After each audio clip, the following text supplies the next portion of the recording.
परमात्मने नमः। अथ द्वादशोऽध्यायः भक्तियोगः।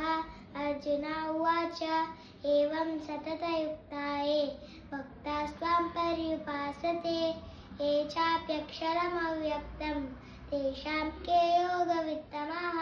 श्रीभगवानुवाच मय्यावेशमनो ये मां नित्ययुक्त उपासते श्रद्धया परयोपेता ते मे युक्ततमा मतः।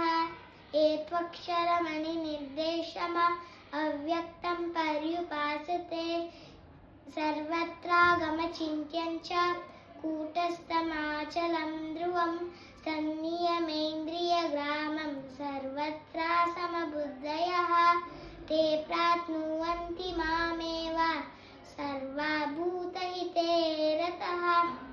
क्लेशोऽधिकतरस्तेषाम् अव्यक्तासक्तचेतसाम् अव्यक्ता हि गतिदुर्हकं देहावाप्तिरवाप्यते।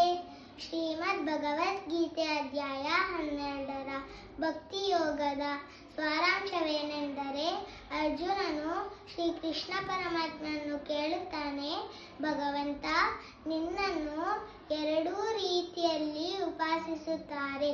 ಒಂದನೆಯದು ಸುಗುಣರೂಪ ಪರಮೇಶ್ವರ, ಎರಡನೆಯದು ಸಚ್ಚಿದಾನಂದಗಣ ನಿರಾಕಾರ ಬ್ರಹ್ಮನೆಂದು.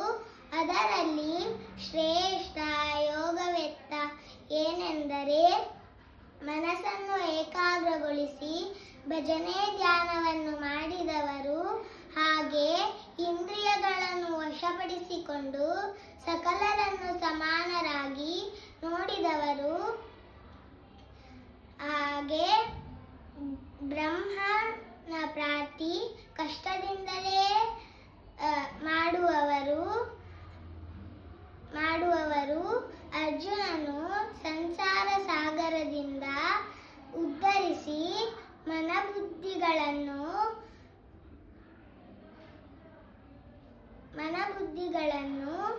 ನನ್ನಲ್ಲಿ ತೊಡಗಿಸಿ ನೀನು ಅಭ್ಯಾಸ ಯೋಗದಿಂದಲೇ ಪಡೆಯುವೆ. ಧನ್ಯವಾದ.